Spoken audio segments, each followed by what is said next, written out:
Hello friends, मैं अभिषेक कुमार समृद्धि IAS के online platform पे आप सभी का स्वागत करता हूं, अभिनंदन करता हूं। दोस्तों, एनआईएस डीएलएड के जो अभ्यर्थी है उनके लिए पिछला कुछ दिन जो है काफ़ी मिला जुला रहा दोस्तों।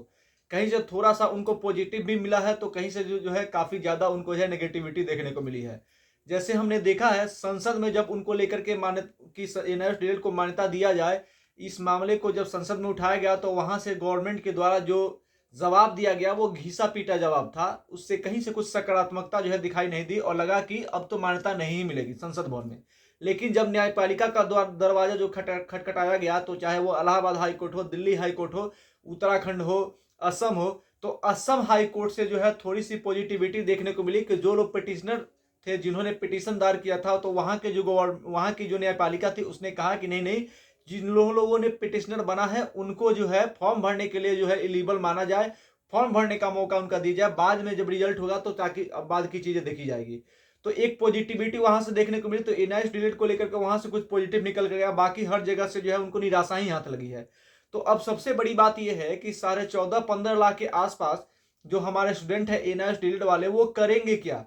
क्या उनको जो है मान्यता मिलेगी, उनको वैलिडिटी मिलेगी कि या नहीं मिलेगी, या हमारी जो गवर्नमेंट है भारत सरकार वो उनको लेकर के क्या करेगी, वो उनके लिए जो है अमेंडमेंट लाएगी या नहीं लाएगी, उनको जो है मान्यता देगी या नहीं देगी, ये बहुत बड़ा प्रश्न है दोस्तों।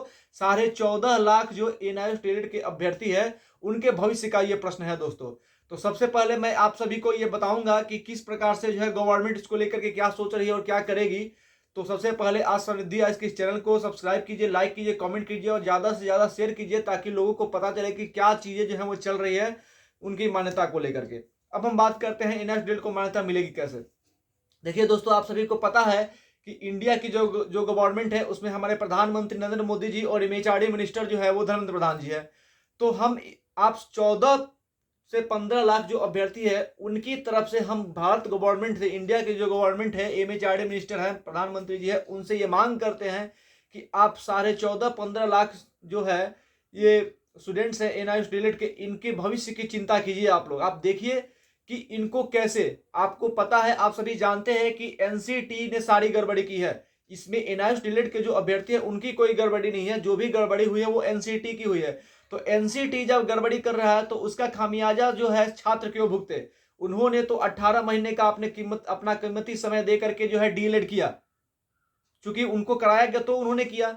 अब रेगुलेशन फॉलो, चूंकि गैजेट में उसको शामिल नहीं किया गया, एनसीटी का जो रिकॉग्निशन लेटर था उसको गैजेट में प्रकाशित नहीं किया गया, तो गैजेट में प्रकाशित करने को लेकर के जो है इलाहाबाद हाईकोर्ट में केस ऑलरेडी दर्ज है। लेकिन अगर एमएचआरडी चाहे तो वो गैजेट में इसको ला सकती है, अमेंडमेंट ला सकती है, गैजेट में उसको प्रकाशित कर सकती है। आप जो है वहां पे दलील दी गई कि सुप्रीम कोर्ट के द्वारा इसको खारिज कर दिया गया है, तो सुप्रीम कोर्ट द्वारा खारिज किया गया है तो अमेंडमेंट तो गवर्नमेंट ला ही सकती है।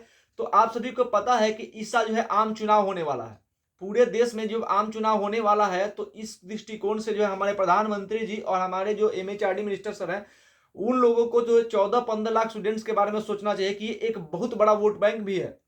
तो इनको जो है अगर इनको अगर मान्यता दे दी जाती है तो एक अच्छा सा मैसेज भी जाएगा स्टूडेंट्स के बीच में कि गवर्नमेंट जो है हमारे लिए सोच रही है।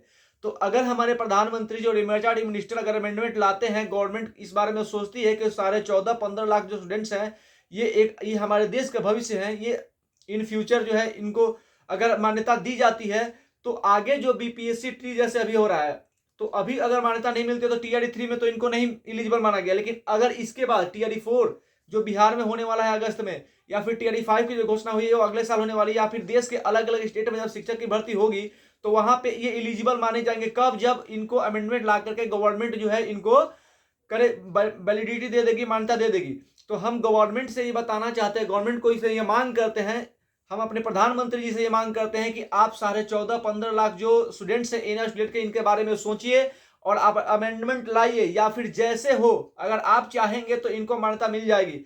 तो आप जो है हमारे जो साथी हैं, हमारे जो भाई हैं एनआईएस वाले, जिन्होंने कहीं बहुत ऐसे तो अभ्यर्थी हैं जो कहीं ना कहीं ज्वाइन भी कर चुके हैं, तो उनके फ्यूचर के बारे में सोचिए कि अब ये कहाँ जाएंगे। 18 महीने का डीलेड इन्होंने किया है, कब किया है? तो एनसीटी एमएचआरडी के अप्रूवल के बाद ही किया है, एनसीटी ने कराया तो किया है। तो एनसीटी अमाउंट नहीं जमा कर रही है, एनसीटी जो है रेगुलेशन नहीं फॉलो कर रही है गैजेट को प्रकाशित करने को लेकर के, तो उसका खामियाजा इनको भुगतना पड़ रहा है। एनसीटी को कुछ हो नहीं रहा है, तो सो कॉल्ड एनसीटी से कीजिए, सो कॉल्ड एनसीटी से कीजिए, पब्लिकेशन कमेटी से कीजिए, लेकिन स्टूडेंट्स को राहत दीजिए, स्टूडेंट्स को मान्यता दीजिए। एक बार फिर से मैं अपने सारे 14-15 लाख जो है स्टूडेंट्स एनआईएस डिलीट के उनकी ओर से प्रधानमंत्री से और एमएचआरडी मिनिस्टर से ये मांग करता हूं कि आप चुनाव को भी ध्यान में रखिए कि एक बड़ा जो है ये तबका है स्टूडेंट्स का, और स्टूडेंट्स जो है वो इसको लेकर के सरकार से जो दूरी उनके बीच बढ़ती जा रही है। ऐसा लग रहा है कि सरकार हमारे में नहीं सोच रही है, तो सरकार को ऐसा करना चाहिए, सरकार जो है इनके बारे में सोचे और अमेंडमेंट लाए, या फिर जैसे भी हो सके गैजेट में इस रिकॉग्निशन लेटर को प्रकाशित किया जाए, ताकि हमारे जो स्टूडेंट्स हैं एनआईएस डिलीट वाले उनको मान्यता मिले। और एनआईएस डिलीट को अगर मान्यता मिल जाएगी तो वो देश में किसी भी स्टेट में अगर शिक्षक भर्ती होती है वहां के लिए वो एलिजिबल हो जाएंगे। तो एक बार फिर हम सरकार से मांग करते हैं कि हमारे साथियों को जल्द से जल्द जो है वो मान्यता दी जाए, वैलिडिटी दी जाए, ताकि हमें जो है दूसरे स्टेट में या फिर बिहार में जब भर्ती आती है तो वहां पे हमें मौका मिले, हम उसके योग्य हो पाए। धन्यवाद।